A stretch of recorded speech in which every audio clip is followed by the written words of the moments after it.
Hello and welcome back to my channel. My name is Alison, the online piano and the online violin tutor. So in this video, I'm going to be comparing two violins, and they are two of the latest violins that I've been sent from the Fiddlerman. The two I'm going to be reviewing are the Holstein Workshop and the Holstein Bench. So it's these two here. Now I have done individual reviews of these, so I will link them underneath in the description of this video. So do check out those. I've also got individual performances on these as well, but I'm going to be playing these today in the video back to back so you can hear what they sound like.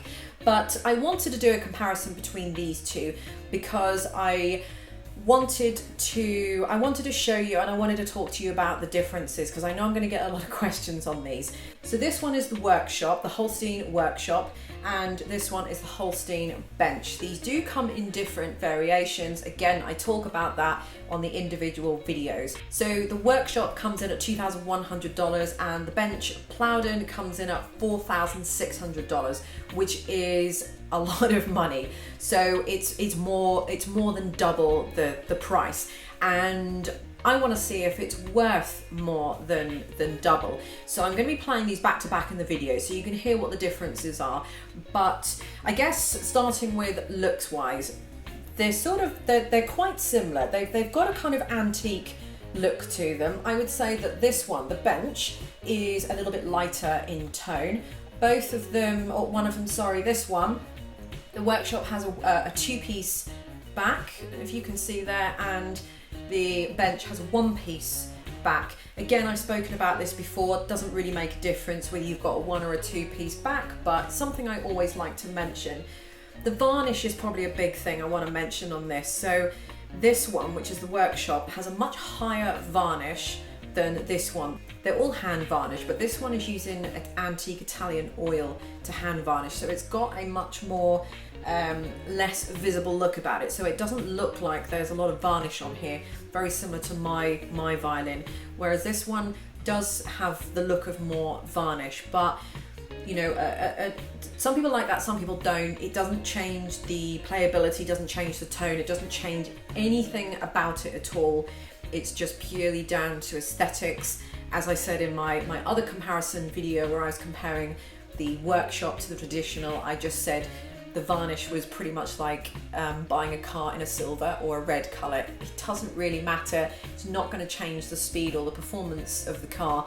It's just purely the colour of the outside. So they both come with boxwood accessories. So they've both got a boxwood chin piece, tail piece, and pegs. And I want to just mention about the bridges as well. I'll show you in a close-up, but the bridges do look very different. So the bridge on the Workshop is a Superior d'Espial bridge, very good quality bridge, and this one is an Albert bridge. They're both French bridges, and they're both very, very good. They're both cut very thinly. This one actually is cut a little bit thinner. This is the Workshop, is cut just a tad thinner than this one. Just more of an observation than anything else.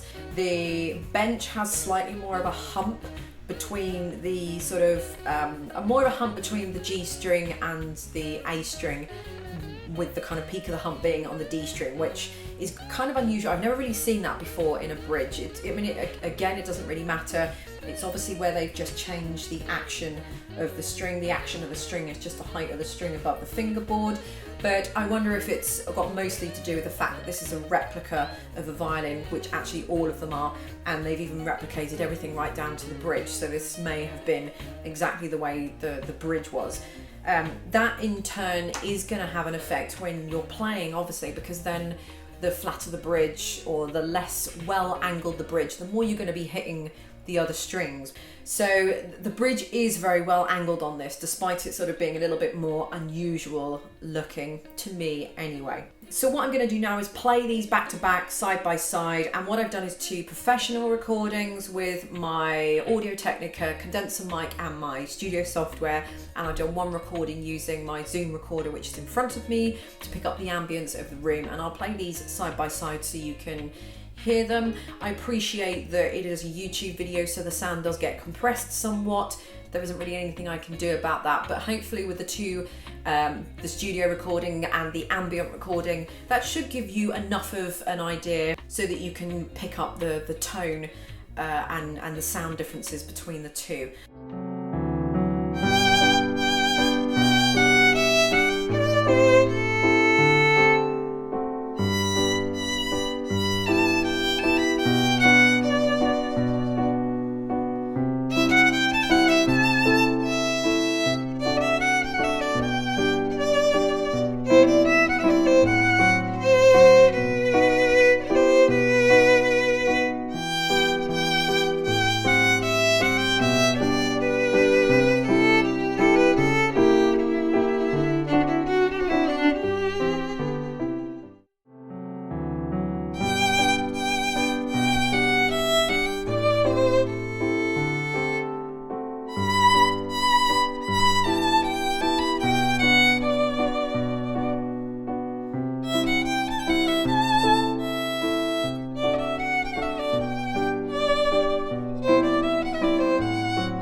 So playability wise, I think you can definitely tell that this is the big daddy at the top. You can definitely tell this is worth a lot more money, and it plays like it's worth a lot more money. It goes without saying that this is an incredible violin as well for $2,100. I'm not disputing that, but obviously I'm comparing it to a violin that's double that, and it is double the size. It is double everything.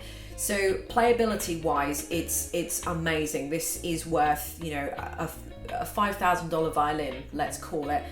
And I guess you'll just have to take my word for that, but this is definitely worth that. So there we go. That's my comparison on the Holstein workshop and the Holstein bench. I hope you have enjoyed these videos. Don't forget to check out all of the rest of them and all the individual reviews.